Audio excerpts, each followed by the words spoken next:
प्यारे बच्चों, अगर आप भी कक्षा 10वीं के छात्र हैं प्यारे बच्चों, और आप भी हिंदी पढ़ते हैं और आपका भी क्या है प्यारे बच्चों 2026 में बोर्ड पेपर है प्यारे बच्चों, तो ये वीडियो आपके लिए सबसे ज्यादा इंपॉर्टेंट होने वाला है प्यारे बच्चों। क्योंकि इस वीडियो में क्या करूंगा यहाँ पे प्यारे बच्चों, आपके पूरे किताब का यहाँ पे 50 सबसे महत्वपूर्ण बहुविकल्पी प्रश्न कराने वाला हूँ प्यारे बच्चों। अगर यहाँ पे मेरी गारंटी है प्यारे बच्चों के 100% इससे बाहर कोई भी प्रश्न आपको देखने के लिए नहीं मिलेगा प्यारे बच्चों। चूंकि बच्चों ये जो 50 प्रश्न आपको मैं यहाँ पे कराऊंगा प्यारे बच्चों, ये अब तक का सबसे ज्यादा इंपॉर्टेंट प्रश्न है प्यारे बच्चों। और यहाँ पे 2026 में इन्हीं 50 प्रश्नों में से कोई ना कोई 20 प्रश्न आपको देखने के लिए मिलेगा प्यारे बच्चों। यहाँ पे बता दूं प्यारे बच्चों कि वैसे तो अगर पूरे किताब की बात करेंगे तो पूरे किताब में लगभग आपको यहाँ पे 300 प्लस बहुविकल्पी प्रश्न देखने के लिए मिलेंगे प्यारे बच्चों। यहाँ पे हिंदी गद्य के इतिहास के, हिंदी पद के इतिहास से, और यहाँ पे व्याकरण के जितने भी प्रश्न है उसमें लगभग आपको 300 प्लस बहुविकल्पी प्रश्न देखने के लिए मिलेंगे प्यारे बच्चों।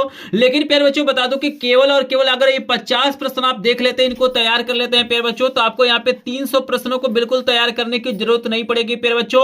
और जैसे ये 50 प्रश्न तैयार कर लेंगे प्यारे बच्चों, यहाँ पे 20 में 20 नंबर आपका पक्का हो जाएगा प्यारे बच्चों। और जहां तक मुझे लग रहा है प्यारे बच्चों, अगर 20 में 20 नंबर पा जाते हैं ना, तो हिंदी में आपको 95% नंबर पाने से कोई नहीं रोक सकता है, क्योंकि इसमें कुछ ना कुछ नंबर कट जाते हैं। बाकी जो 50 नंबर के वर्णात्मक प्रश्न आते हैं उसमें से नहीं कटता है प्यारे बच्चों। तो चलिए प्यारे बच्चों इस वीडियो को स्टार्ट करते हैं और हिंदी के 50 सबसे इंपॉर्टेंट प्रश्नों को करा देते हैं। तो प्यारे बच्चों आप लोग वीडियो को कमेंट बॉक्स में कमेंट भी करते रहिएगा, क्योंकि अपने आप को भी आप लोग टेस्ट कर लीजिए क्या ये 50 प्रश्न आपको तैयार है कि नहीं तैयार है। क्योंकि यही 50 प्रश्न है जो इस बार 2026 में आपको देखने के लिए मिलेंगे। तो पहला प्रश्न आपको दिया गया प्यारे बच्चों कि आलोचना विधा के प्रमुख लेखक हैं। बताना है कि जो आलोचना विधा है इसके प्रमुख लेखक कौन है प्यारे बच्चों। जयशंकर प्रसाद जी हैं, मुंशी प्रेमचंद्र जी हैं, आचार्य रामचंद्र शुक्ल हैं, या डॉक्टर राजेंद्र प्रसाद हैं। तो प्यारे बच्चों बताइए कि आलोचना विधा के सबसे प्रसिद्ध, सबसे मुख्य या सबसे प्रमुख लेखक कौन से हो सकते हैं प्यारे बच्चों। 4 ऑप्शन आपको दिया गया है प्यारे बच्चों। अपने आप को आप लोग टेस्ट करिए क्या इसका आंसर आपको याद है कि नहीं याद है। तो प्यारे बच्चों यहाँ पे याद रखना है, अगर आपसे पूछेगा कि आलोचना विधा पूछे चाहे निबंध विधा पूछे, तो इसमें सबसे प्रमुख जो नाम आता है आचार्य रामचंद्र शुक्ल का होता है प्यारे बच्चों। यहाँ पे गो वाला ऑप्शन करेक्ट होगा। आपके सामने ये प्रश्न आएगा तो आप लोग गो वाले ऑप्शन पे गोला बना के आइएगा प्यारे बच्चों। और यहाँ पे देखिए प्यारे बच्चों जो 2 नंबर का प्रश्न है कितना ज्यादा इंपॉर्टेंट आपको दे दिया गया, देख सकते हैं प्यारे बच्चों। एक एक प्रश्न इंपॉर्टेंट है, वीडियो को बिल्कुल भी आपको स्किप नहीं करना है, क्योंकि जो भी स्टूडेंट इस वीडियो को स्किप कर देंगे प्यारे बच्चों उनका भी क्या होगा, हिंदी में नंबर कम हो जाएगा। और यहाँ पे दूसरा प्रश्न आपको देख लेना है, प्रश्न है कि बादल की मृत्यु किसकी रचना है। आपको बताना है कि बहुत ही प्रसिद्ध ये रचना है बादल की मृत्यु, बताना है ये किसकी रचना है प्यारे बच्चों। 4 ऑप्शन आपको दिया गया है, जयशंकर प्रसाद दिया गया है, मुंशी प्रेमचंद्र दिया गया है, राम कुमार वर्मा दिया गया है, और राजेंद्र प्रसाद दिया गया है। तो प्यारे बच्चों आप लोग कमेंट में मुझे बताइए कि कौन सा ऑप्शन यहाँ पे करेक्ट होगा, देखते हैं कितने लोग सही आंसर देते हैं। तो प्यारे बच्चों अगर हम प्रश्न नंबर 2 की बात करेंगे, तो इसके अगर हम रचनाकार की बात करेंगे तो राम कुमार वर्मा की रचना है। गो वाले ऑप्शन पे आपको क्या करना है प्यारे बच्चों, टिक करना है। और प्यारे बच्चों 2 के बाद से आपके सामने देख सकते हैं 3 नंबर का सबसे ज्यादा इंपॉर्टेंट प्रश्न आ गया है कि मां के आंगन चहके द्वार के लेखक का नाम बताना है। बताइए प्यारे बच्चों, मां के आंगन चहके द्वार ये जो बहुत ही फेमस रचना है, इसके लेखक कौन हो सकते हैं। कन्हैयालाल मिश्र हैं, मोहन राकेश हैं, जयशंकर प्रसाद हैं, या मुंशी प्रेमचंद्र हैं। बताइए प्यारे बच्चों। तीसरे प्रश्न का सभी लोग आंसर दीजिएगा। तो याद रखिएगा महके आंगन चहके द्वार के लेखक क्या है, कन्हैयालाल मिश्र जी हैं। यहाँ पे कौवल ऑप्शन करेक्ट होगा प्यारे बच्चों। प्यारे बच्चों बिल्कुल आपको टेंशन नहीं लेना है, इस वीडियो में मैं केवल 50 प्रश्न आपको कराऊंगा, और इस 50 प्रश्न में आपको सभी प्रकार के प्रश्न आ जाएंगे, चाहे हिंदी गद्य के इतिहास के प्रश्न हो, हिंदी पद के इतिहास के प्रश्न हो, या व्याकरण के प्रश्न हो, चाहे जो आपके हिंदी में संस्कृत वाले प्रश्न आते हैं जिसमें विभक्ति और वचन पूछा जाता है, सभी प्रकार के प्रश्न करा दूंगा प्यारे बच्चों। अंतिम मौका है प्यारे बच्चों आपके पास, अगर आप भी चाहते हैं कि आपका भी हिंदी में नंबर यहाँ पे 95% से ऊपर आए प्यारे बच्चों, तो इन 50 प्रश्नों को जरूर देखिएगा। और जिनको लग रहा है कि भाई सभी प्रश्न उनको तैयार है, वो भी इस वीडियो को ध्यान से देखेंगे और अपने आप को पहचानेंगे, अपने आप को टेस्ट करेंगे कि 50 में से कितने प्रश्नों का आंसर वे तैयार है या आंसर दे पाते हैं प्यारे बच्चों। तो इस वीडियो को स्किप मत करिएगा। और यहाँ पे प्यारे बच्चों देख सकते हैं 4 नंबर का प्रश्न है कि शेखर एक जीवनी किस विधा की रचना है। देखिएगा प्यारे बच्चों जब ये बोर्ड परीक्षा में पूछा जाता है ना, तो यहाँ पे 99% लोग इसमें क्या होते हैं, कंफ्यूज हो जाते हैं। इसमें 99% लोग क्या करते हैं, गलती कर देते हैं। इसका रीजन ये है कि इसमें लिखा हुआ है कि शेखर एक जीवनी, तो बहुत सारे बच्चों को यही लगता है कि शेखर एक जीवनी है तो ये जीवनी विधा की रचना, लेकिन ऐसी गलती आपको नहीं करना है प्यारे बच्चों। जो आप लोग कमेंट में बताइए कि ये जो शेखर एक जीवनी है किस विधा की रचना है। कहानी है प्यारे बच्चों, जीवनी है, उपन्यास है, या नाटक है? बताइए। यहाँ पे 99% लोग गलती करते हैं। अपने आप को चेक करिए कि आप 99% में है कि 1% में है। अभी इसका आंसर मैं बताऊंगा। तो प्यारे बच्चों याद रखना है कि ये एक प्रकार का उपन्यास है। प्यारे बच्चों गूगल ऑप्शन पे आपको टिक करना है। आई होप आपको समझ में आ रहा होगा। और ये 5 नंबर का प्रश्न तो कोई भी नहीं रोक सकता है। प्यारे बच्चों 2026 के बोर्ड परीक्षा में देखने के लिए मिल जाएगा। याद रखिएगा ये 2026 के बोर्ड परीक्षा में छप चुका है कि शुक्ल युग का जो समय है कब से कब तक माना जाता है। बताइए शुक्ल युग का समय कब से कब तक माना जाता है? 1900 से 1918 तक माना जाता है, 1938 से 1947 तक माना जाता है, 1918 से 1938 तक माना जाता है, या 1947 से अब तक माना जाता है? बताइए प्यारे बच्चों कौन सा ऑप्शन करेक्ट होगा? बच्चों आपको याद रखना है शुक्ल युग का समय 1918 से 1938 तक माना जाता है। अरे प्यारे बच्चों यहाँ पे आपसे शुक्लोत्तर युग पूछेगा तो आप लोग 1938 से 1947 तक टिक करिएगा, क्योंकि आपके सिलेबस में 2 काल सबसे महत्वपूर्ण है, एक शुक्ल युग है और एक शुक्लोत्तर युग है। तो दोनों में से कोई ना कोई आपसे पूछ लिया जाएगा, तो आपको याद रखना है। और प्यारे बच्चों 6 नंबर का देखिए कितना शानदार आपको प्रश्न दिया गया है कि साहित्य की विशेषताएं किस विधा की रचना है। आपको बताना है कि साहित्य की विशेषताएं किस विधा की रचना है। प्यारे बच्चों 4 ऑप्शन आपको दिया गया है। आलोचना दिया गया है, उपन्यास दिया गया है, नाटक दिया गया है और निबंध दिया गया है। तो प्यारे बच्चों बताइए साहित्य की विशेषताएं किस विधा की रचना है? प्यारे बच्चों जल्दी से मुझे कमेंट में बताना है। तो याद रखिएगा यह एक प्रकार का निबंध विधा की रचना है। यहाँ पे घ वाला ऑप्शन क्या हो जाएगा? करेक्ट हो जाएगा। प्यारे बच्चों आई होप आपको समझ में आ रहा होगा। जितने लोगों को समझ में आ रहा है प्यारे बच्चों जल्दी से कमेंट में बताइए ये प्रश्न आपको समझ में आ रहा है कि नहीं आ रहा है, जल्दी से कमेंट में बताइएगा। बहुत ही शानदार, बहुत ही ज्यादा इंपॉर्टेंट प्रश्न है प्यारे बच्चों। इस वीडियो को स्किप नहीं करना है, क्योंकि इस वीडियो के द्वारा आप लोग अपने आप को टेस्ट कर सकते हैं कि आप लोग हिंदी के लिए कितना तैयार हैं प्यारे बच्चों। क्योंकि ये 50 प्रश्न आपको कहीं पर भी देखने के लिए नहीं मिलेंगे, और यही 50 प्रश्न है जो हर साल पूछे जाते हैं, और इस बार भी 2026 में भी आपको देखने के लिए मिलेगा प्यारे बच्चों। तो एक एक प्रश्न का आंसर दीजिए, अपने आप को पहचानिए, अपने आप को देखिए कि कितने प्रश्न का आंसर आप लोग दे पाते हैं। प्यारे बच्चों हम आगे चलेंगे। तो यहाँ पे प्यारे बच्चों मैंने आपको 6 प्रश्न करा दिया। हम आपको लेके चलते हैं प्यारे बच्चों 7 नंबर का सबसे ज्यादा इंपॉर्टेंट प्रश्न पे। और प्यारे बच्चों अगर आप लोग देख पा रहे होंगे तो देख सकते हैं 7 नंबर का प्रश्न कितना ज्यादा इंपॉर्टेंट दिया गया है। आपको दिया गया है कि मोहन राकेश का नाटक है। प्यारे बच्चों यहाँ पे कुछ आपको रचनाएं दिया गया है, आपको बताना है कि इसमें से कौन सी ऐसी रचना है जो मोहन राकेश का है। अजात शत्रु है, सिंदूर की होली है, स्वर्ग की झलक है, आधे अधूरे है। तो प्यारे बच्चों बताइए मोहन राकेश का इसमें से कौन सा नाटक है? प्यारे बच्चों 4 ऑप्शन आपको दिया गया है, कमेंट में बताइएगा। देखते हैं कितने लोग यहाँ पे सही आंसर देते हैं। तो जल्दी से आप लोग बताइए कौन सा ऑप्शन करेक्ट होगा प्यारे बच्चों। तो प्यारे बच्चों आपको याद रखना है कि आधे अधूरे जो नाटक है ये क्या है? मोहन राकेश के आपको याद रखना है प्यारे बच्चों। आई होप आपको ये समझ में आ रहा होगा। चलिए प्यारे बच्चों आगे आपको लेके चलते हैं और अगला प्रश्न दिखाते हैं। और 8 नंबर का भी प्रश्न प्यारे बच्चों बहुत ही ज्यादा इंपॉर्टेंट है। आपको बताना है कि गंगा लहरी रचना है। आपको बताना है कि गंगा लहरी किसकी रचना है? पद्माकर की है, निराला की है, भूषण की है, या मुंशी प्रेमचंद्र की है? तो प्यारे बच्चों आपको याद रखना है गंगा लहरी पद्माकर की रचना है। यहाँ पे कॉवल ऑप्शन पे आपको टिक करना है। और प्यारे बच्चों अगला प्रश्न देखिएगा 9 नंबर का कितना शानदार, कितना ज्यादा इंपॉर्टेंट दिया गया है कि बिहारी ने किस भाषा में काव्य रचना की है। बच्चों देखिए यहाँ पे 4 ऑप्शन आपको दिया गया है। ब्रज दिया गया है, आपको अवधि दिया गया है, भोजपुरी दिया गया है और खड़ी बोली दिया गया। तो आपको बताना प्यारे बच्चों बिहारी ने किस भाषा में काव्य रचना किया है? तो इन्होंने ब्रज भाषा में किया है प्यारे बच्चों। 9 नंबर का कॉवल ऑप्शन करेक्ट होगा। और यहाँ पे प्यारे बच्चों देखिए 10 नंबर का कितना शानदार, कितना ज्यादा इंपॉर्टेंट प्रश्न आपसे पूछा गया है। प्रश्न है कि कवि भूषण की रचना नहीं है। प्यारे बच्चों आपको बताना है कि इसमें से कौन सी रचना है जो महाकवि भूषण की रचना नहीं है। रामचंद्रिका है, शिवराज भूषण है, छत्रसाल दशक है, या शिवा बावनी है? तो बताइए प्यारे बच्चों भूषण जी की कौन सी इसमें से रचना नहीं है प्यारे बच्चों?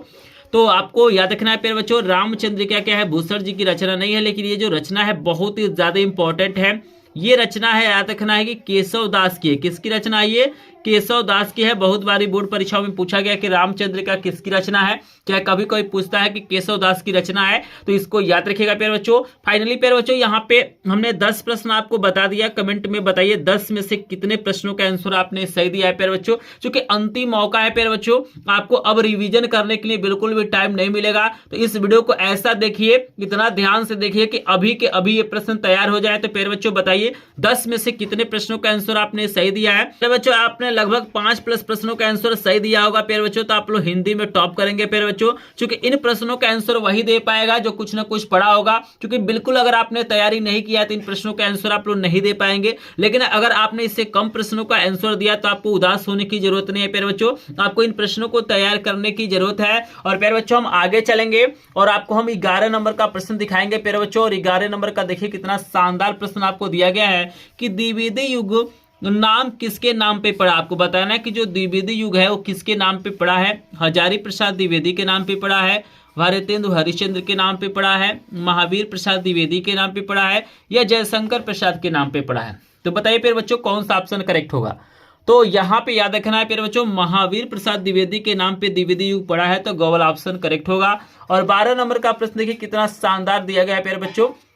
ये प्रश्न देखिए कितना शानदार आपके सामने है कि किस कहानीकार की कहानियां मानसरोवर नाम से 8 भागों में संकलित हैं। हजारी प्रसाद द्विवेदी की, मुंशी प्रेमचंद्र की, महावीर प्रसाद द्विवेदी की, या जयशंकर प्रसाद की। बताइए किस कहानीकार की कहानियां मानसरोवर नाम से 8 भागों में संकलित है। तो यहाँ पे खबर ऑप्शन करेक्ट होगा, मुंशी प्रेमचंद्र की। प्यारे बच्चों आपको याद रखना है। आई होप आपको ये सारे प्रश्न समझ में आ रहे होंगे प्यारे बच्चों। केवल और केवल प्यारे बच्चों यहाँ पे आज देख लीजिए 50 प्रश्न प्यारे बच्चों, यहाँ पे 20 में 20 नंबर आपका पक्का होने वाला है। क्योंकि प्यारे बच्चों ये जो प्रश्न है बहुत ही ज्यादा इंपॉर्टेंट है प्यारे बच्चों, और मेरी गारंटी है प्यारे बच्चों कि आपको ऐसा वीडियो कहीं पर भी देखने के लिए नहीं मिलेगा। बहुत सारे चैनल पे क्या किया जा रहा है, मतलब बहुविकल्पी प्रश्न बनाया जा रहा है प्यारे बच्चों, लेकिन मेरी गारंटी है कि पूरे YouTube पे आप लोग ढूंढ लीजिएगा प्यारे बच्चों, ऐसा वीडियो कहीं पर भी देखने के लिए नहीं मिलेगा प्यारे बच्चों। तो इस वीडियो को ध्यान से देखिएगा, हम आपको आगे लेके चलेंगे प्यारे बच्चों। और यहाँ पे देखिएगा 12 के बाद से आपको हम 13 नंबर का प्रश्न दिखा देते हैं प्यारे बच्चों। यहाँ पे देख लीजिए 13 नंबर का प्रश्न कितना ज्यादा इंपॉर्टेंट दे दिया गया है प्यारे बच्चों। और ये प्रश्न क्या पूछा गया है देख सकते हैं प्यारे बच्चों। प्रश्न पूछा गया है कि क्या भूलूं क्या याद करूं किस विधा की रचना है प्यारे बच्चों। आपको याद रखना है कि 2 रचनाएं आपको याद रखना है। एक आपको याद रखना है क्या भूलूं क्या याद करूं, और एक आपको याद रखना है कि नीड़ का निर्माण फिर। प्यारे बच्चों आपको बता दूं ये दोनों रचनाएं हरिवंश राय बच्चन की है। कभी कभी पूछ लेता है कि ये किसकी रचना है, तो अपने दिमाग में बैठा लीजिए क्या भूलूं क्या याद करूं हरिवंश राय बच्चन की रचना है। मगर यहाँ पे देखिएगा रचनाओं का यहाँ पे विधा पूछा हुआ है, तो आपको संस्मरण दिया गया है, आपको आत्मकथा दिया गया है, जीवनी दिया गया है और कहानी दिया गया है। तो प्यारे बच्चों बताइए क्या भूलूं क्या याद करूं किस विधा की रचना है। तो यह आत्मकथा है प्यारे बच्चों, नीड़ का निर्माण फिर, या क्या भूलूं क्या याद करूं, दोनों आत्मकथा है, हरिवंश राय बच्चन का है। याद रखने ये मोस्ट इंपॉर्टेंट है, दोनों में से कोई ना कोई हमेशा बोर्ड परीक्षाओं में पूछा जाता है। और प्यारे बच्चों अगला प्रश्न है कि बिहारी सतसई किसकी रचना है प्यारे बच्चों। पद्माकर की है, बिहारी की है, भूषण की है, या मतीराम की है। तो 14 नंबर प्रश्न का आंसर सभी लोग दीजिए, बहुत आसान प्रश्न है। अगर रचनाओं को ध्यान से देखेंगे तो आप लोग इसका आंसर बता देंगे, तो 14 का करेक्ट आंसर हो जाएगा। बिहारी सतसई बिहारी की है, खवल ऑप्शन करेक्ट है। और प्यारे बच्चों देखिए अभी आपको मैंने बताया है कि रामचंद्रिका बहुत ही फेमस रचना है और कई बार बोर्ड परीक्षाओं में पूछा गया है। प्रश्न है कि रामचंद्रिका किसकी रचना है, केशव दास की है, बिहारी की है, भूषण की है, या मतीराम की है। तो बताइए रामचंद्रिका किसकी रचना है प्यारे बच्चों। तो रामचंद्रिका है किसकी रचना, केशव दास की है, कॉवल ऑप्शन करेक्ट होगा।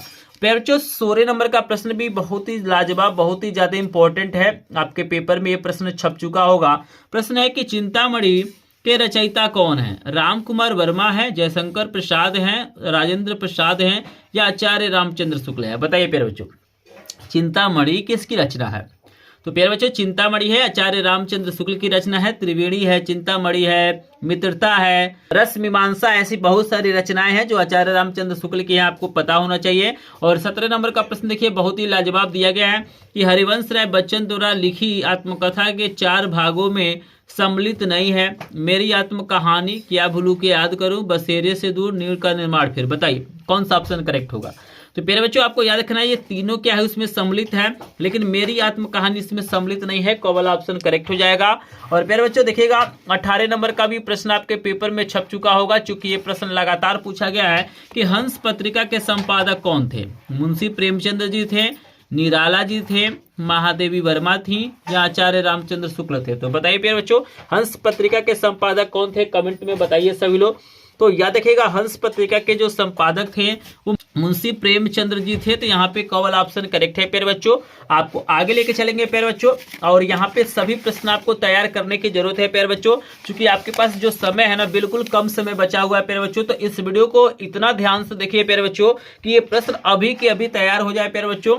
यहाँ पे चूंकि लास्ट में पूछूंगा कि 50 में से कितने प्रश्नों का आंसर आपने सही दिया है प्यारे बच्चों। और अगला प्रश्न है प्यारे बच्चों कि तार सप्तक के कवियों को अज्ञे ने क्या कहकर संबोधित किया है? राहों के अन्वेषी, नई धार के साथी, साहित्य सहचर या पथ के साथी। तो प्यारे बच्चों याद रखिएगा, तार सप्तक के जो अगर हम संपादक की बात करेंगे तो अज्ञेय जी है, क्योंकि कभी कोई पूछता है कि तार सप्तक के संपादक कौन थे, तो अज्ञेय जी थे, आपको याद रखना है। लेकिन यहाँ पे पूछा हुआ है कि तार सप्तक के कवियों को अज्ञेय ने क्या कहकर संबोधित किया? तो राहों के अन्वेषी बोला है, कवल ऑप्शन करेक्ट हो जाएगा। और प्यारे बच्चों देखिएगा 20 नंबर का प्रश्न आपके सामने आ गया है, बहुत ही शानदार, बहुत ही ज्यादा इंपॉर्टेंट प्रश्न आपके सामने है कि पुष्प की अभिलाषा शीर्षक कविता किस काव्य संग्रह से ली गई है? बताइए, पुष्प की अभिलाषा शीर्षक कविता किस काव्य संग्रह से ली गई है? यमा से लिया गया है, युगचारण से लिया गया है, साकेत से लिया गया या रश्मिरथी से लिया गया है? तो ये लिया गया युगचारण से, खवल ऑप्शन करेक्ट है प्यारे बच्चों। बताइए 20 में से कितने प्रश्नों का आंसर आपने सही दिया है? कमेंट में बताइए प्यारे बच्चों। 20 प्रश्न खत्म हो गए प्यारे बच्चों, बताइए कितने प्रश्नों का आंसर आपने सही दिया है? तो प्यारे बच्चों लगभग अगर आपने 10 प्लस प्रश्नों का आंसर सही दिया है प्यारे बच्चों, तो आप लोग क्या करेंगे, यहाँ पे हिंदी में टॉप करेंगे प्यारे बच्चों। लेकिन अगर आपने 10 से कम प्रश्नों का आंसर दिया है तो आपको इन प्रश्नों को तैयार करने की जरूरत है प्यारे बच्चों। यहाँ पे प्यारे बच्चों हमारे पास क्या है, 50 प्रश्न है प्यारे बच्चों। और यहाँ पे हम थोड़ा सा आपसे एक सपोर्ट मांगेंगे प्यारे बच्चों। अगर आपको ये वीडियो पसंद आ रहा होगा प्यारे बच्चों तो एक बार वीडियो को लाइक जरूर कर देंगे। चैनल पे पहली बार आए होंगे तो चैनल को सब्सक्राइब जरूर करेंगे। और इस वीडियो का एक छोटा सा टारगेट रखते हैं प्यारे बच्चों, 50 प्रश्न है, केवल 50 लाइक का टारगेट रखते हैं प्यारे बच्चों। देखते हैं आप लोग कितना जल्दी इस टारगेट को पूरा करते हैं। तो प्यारे बच्चों 50 प्रश्न खत्म होते होते देखते हैं आप लोग 50 लाइक का टारगेट पूरा कर देते हैं कि नहीं कर देते हैं। तो जो लोग प्यारे बच्चों वीडियो को लाइक नहीं किए होंगे प्लीज वीडियो को लाइक करेंगे। चैनल पे पहली बार आए होंगे तो चैनल को सब्सक्राइब करेंगे, क्योंकि अगर आप लाइक सब्सक्राइब किए रहेंगे प्यारे बच्चों तो आपको सभी विषयों का पीडीएफ नोट बिल्कुल फ्री में दिया जाएगा। और यहाँ पे जो आप वीडियो देख रहे हैं इसका भी पीडीएफ नोट बिल्कुल फ्री में दिया जाएगा, क्योंकि अभी मैं वीडियो के लास्ट में अपना व्हाट्सएप नंबर दूंगा जहां से आपको बिल्कुल फ्री में सभी विषयों का इंपॉर्टेंट प्रश्नों का पीडीएफ नोट मिल जाएगा। तो जो लोग लाइक किए रहेंगे, चैनल को सब्सक्राइब किए रहेंगे, उन्हीं को दिया जाएगा प्यारे बच्चों। और आगे चलते हैं, 21 नंबर का प्रश्न आपको कराते हैं। 21 नंबर का प्रश्न है कि दूसरा सप्तक कब प्रकाशित किया गया था प्यारे बच्चों? 4 ऑप्शन आपको दिया गया है। 1951 दिया गया है, 1959 दिया गया है, 1943 दिया गया, 1979 दिया गया है। तो प्यारे बच्चों बताइए दूसरा सप्तक कब प्रकाशित किया गया था? तो प्यारे बच्चों याद रखिएगा, आपको एक जानकारी दे दूं कि ये प्रश्न मोस्ट इंपॉर्टेंट है प्यारे बच्चों। तार सप्तक का प्रकाशन का जो सन है एकदम 100% है कि कोई ना कोई आपसे पूछा जाएगा। तो यहाँ पे दूसरे की बात करेंगे तो 1951 होगा। यहाँ पे आपको जानकारी दे दूं कि पहला जो सप्तक है वो 1943 में प्रकाशित किया गया था। कब किया गया था? 1943 में।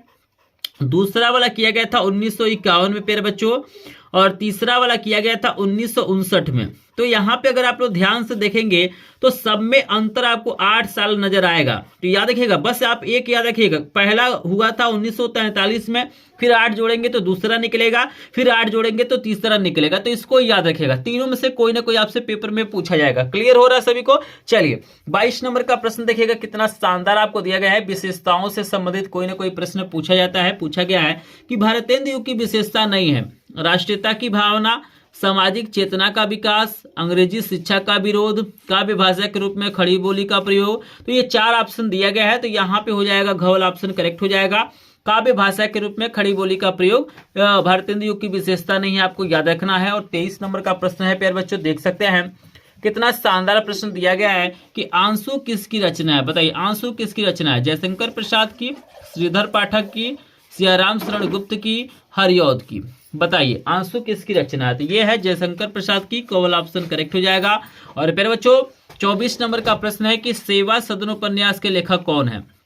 मुंशी प्रेमचंद्र हैं, जयशंकर प्रसाद हैं, राजेंद्र प्रसाद है या दिनकर है? तो बताइए सेवा सदन। तो सेवा सदन किसकी है? मुंशी प्रेमचंद की रचना है। तो मुंशी प्रेमचंद की बहुत सारी रचनाएं हैं, जैसे गबन भी कभी कभी पूछ लिया जाता है, कभी कभी गोदान भी पूछ लिया जाता है, कभी कभी कफन भी पूछ लिया जाता है, पूस की रात भी पूछ लिया जाता है। ऐसे बहुत सारी इनकी क्या है रचनाएं हैं। तो थोड़ा सा जो प्रसिद्ध लेखक हैं, कवि हैं, उनकी रचनाओं को आप लोग देख लीजिएगा। और विशेष तौर पे आपकी किताब में जितने भी पार्ट दिए गए हैं, चैप्टर दिए गए हैं, उसमें जो लेखक और कवि उनकी रचनाओं को एक बार जरूर याद कर लेंगे, क्योंकि सबसे ज्यादा जो चैप्टर्स है उनसे संबंधित प्रश्न पूछे जाते हैं। आगे चलेंगे प्यारे बच्चों, 24 के बाद से ना हम आपको 25 नंबर का प्रश्न दिखाएंगे और आप लोग देख पाएंगे कि 25 के बाद से जितने भी प्रश्न आएंगे प्यारे बच्चों व्याकरण के आएंगे। मतलब कहने का मतलब यह है कि इस वीडियो में आपको 25 प्रश्न मतलब व्याकरण के मिलेंगे और 25 प्रश्न आपको हिंदी गद्य और पद्य के इतिहास से मिलेंगे। तो आपके पास 25 नंबर का प्रश्न है कि रीतिकाल का समय कब से कब तक माना जाता है?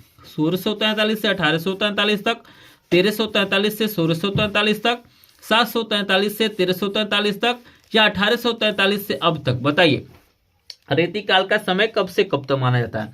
तो रीतिकाल का समय है प्यारे बच्चों 1643 से 1843 तक। तो करेक्ट आंसर यहाँ पे हो जाएगा क वाला। और यहाँ पे प्यारे बच्चों आपको मैंने 25 प्रश्न यहाँ पे हिंदी गद्य और पद्य के इतिहास से करा दिया। अब हम आपको कराएंगे व्याकरण के सभी इंपॉर्टेंट प्रश्न प्यारे बच्चों। तो ये जो ग्रामर के प्रश्न हैं बिल्कुल इंपॉर्टेंट हैं, यहीं से प्रश्न बनने वाला है, तो ध्यान से देखिएगा। 25 नंबर का प्रश्न खत्म हो गया। 26 नंबर का प्रश्न है कि करुण रस का स्थायी भाव क्या है? हास है, शोक है, उत्साह है, या निर्वेद है? तो बताइए प्यारे बच्चों करुण रस का स्थायी भाव क्या होता है? तो करुण रस का स्थायी भाव होता है प्यारे बच्चों यहाँ पे शोक होता है। तो बोर्ड पेपर में या तो आपसे करुण रस का पूछा जाएगा, नहीं तो हास्य रस का पूछा जाएगा। तो हास्य रस का होता है प्यारे बच्चों हास होता है, इसको भी याद रखिएगा, दोनों में से कोई ना कोई एक आएगा।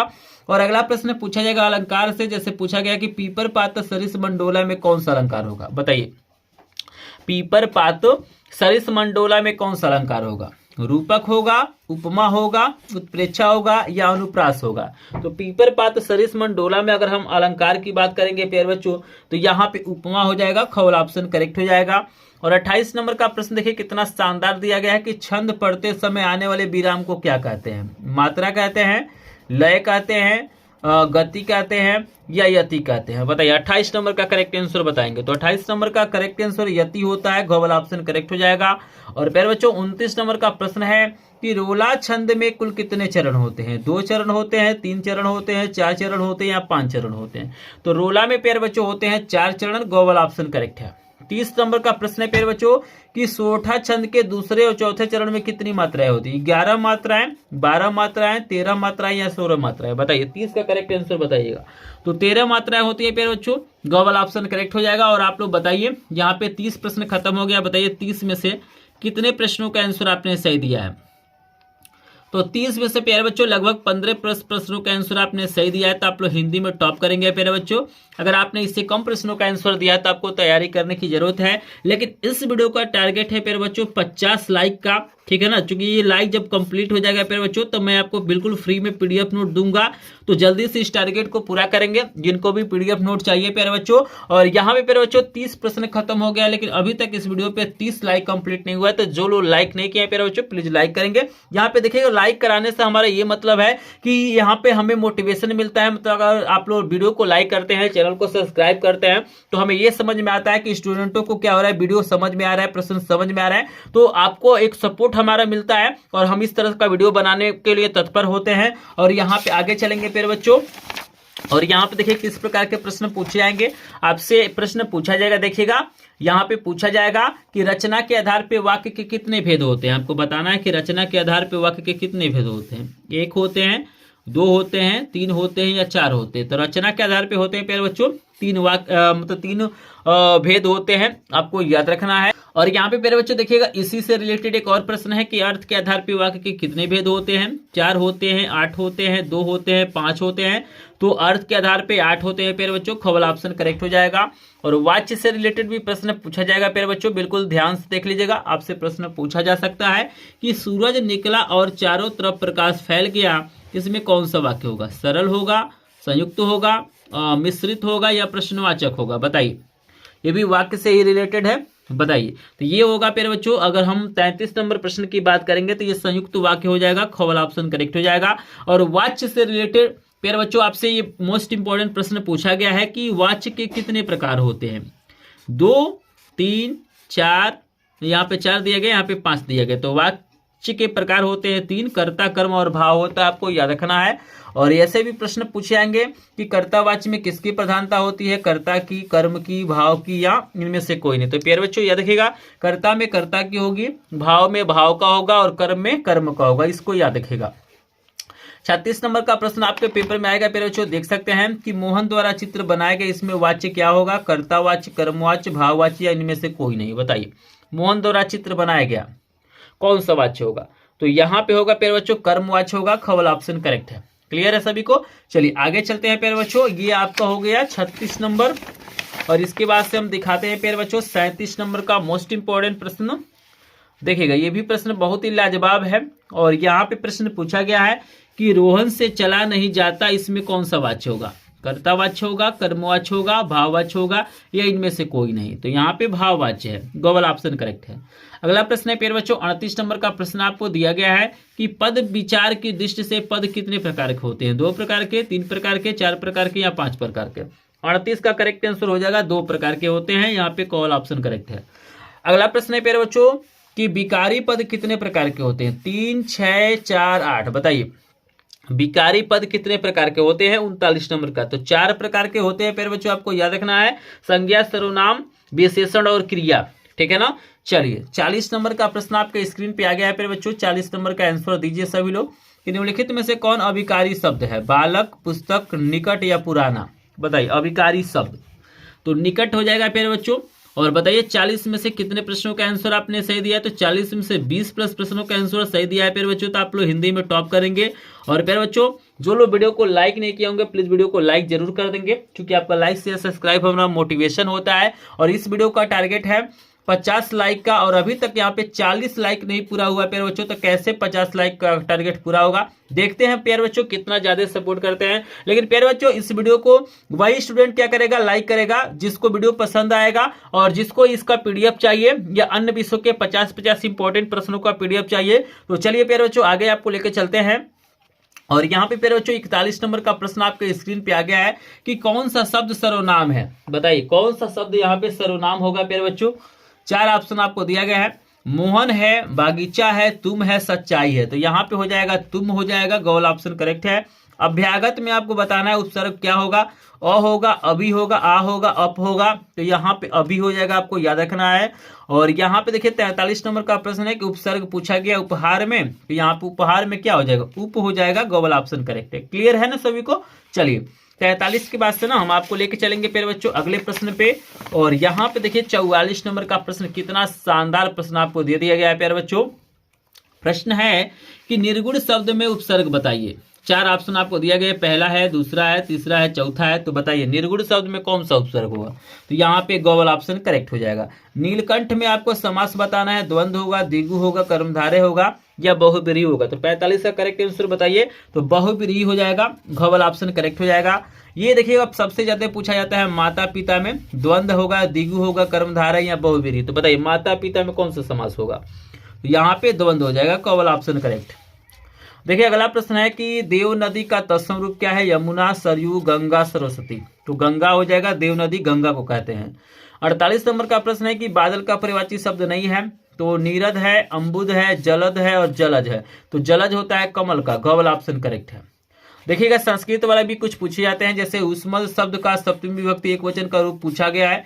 तो 4 ऑप्शन आपको दिया गया है, तो 49 का करेक्ट आंसर यहाँ पे ग वाला हो जाएगा। और एक प्रश्न और आपको दिखा देते हैं प्यारे बच्चों, यहाँ आप देख सकते हैं ये जो प्रश्न है ना, ये संस्कृत वाला सबसे ज्यादा इंपॉर्टेंट है, वेरी वेरी इंपॉर्टेंट है। लगातार इसको पूछा गया, तो इस बारी भी देखने के लिए मिल सकता है कि ताभ्य शब्द का वचन और विभक्ति बताना है। चतुर्थी विभक्ति एक वचन, द्वितीय विभक्ति बहुवचन, पंचमी विभक्ति द्विवचन, इनमें से कोई नहीं। तो प्यारे बच्चों इसका आंसर ना मुझे आपको कमेंट में बताना है, मात्र एक प्रश्न का आंसर कमेंट में बताइएगा, ये आपका होमवर्क रहेगा। देखते हैं कितने स्टूडेंट सही जवाब देते हैं। और आप लोग ये भी बताइएगा प्यारे बच्चों कि 50 में से कितने प्रश्नों का आंसर आपने सही दिया है। तो आप लोग कमेंट में जरूर बताइएगा। वीडियो पसंद आया होगा तो प्लीज एक बार लाइक जरूर कर देंगे। चैनल पे आए होंगे पहली बार तो सब्सक्राइब करेंगे प्यारे बच्चों। और जिनको भी इसका पीडीएफ नोट चाहिए या अन्य सब्जेक्टों का 50-50 प्रश्नों का पीडीएफ नोट चाहिए तो हमारे वीडियो को लाइक करके चैनल को सब्सक्राइब करके स्क्रीन पे एक व्हाट्सएप नंबर दिखाई दे रहा होगा, इस पे क्या करेंगे स्क्रीनशॉट लेंगे और इस पे भेजेंगे और आपको जिस भी विषय का पीडीएफ नोट बोलिएगा उस विषय का पीडीएफ नोट मिल जाएगा। तो प्यारे बच्चों इसका कंडीशन यही है कि आपको चैनल को सब्सक्राइब करना है, वीडियो को लाइक करना है। तो चलिए मिलते हैं नेक्स्ट वीडियो में प्यारे बच्चों, तब तक के लिए आप सभी का धन्यवाद।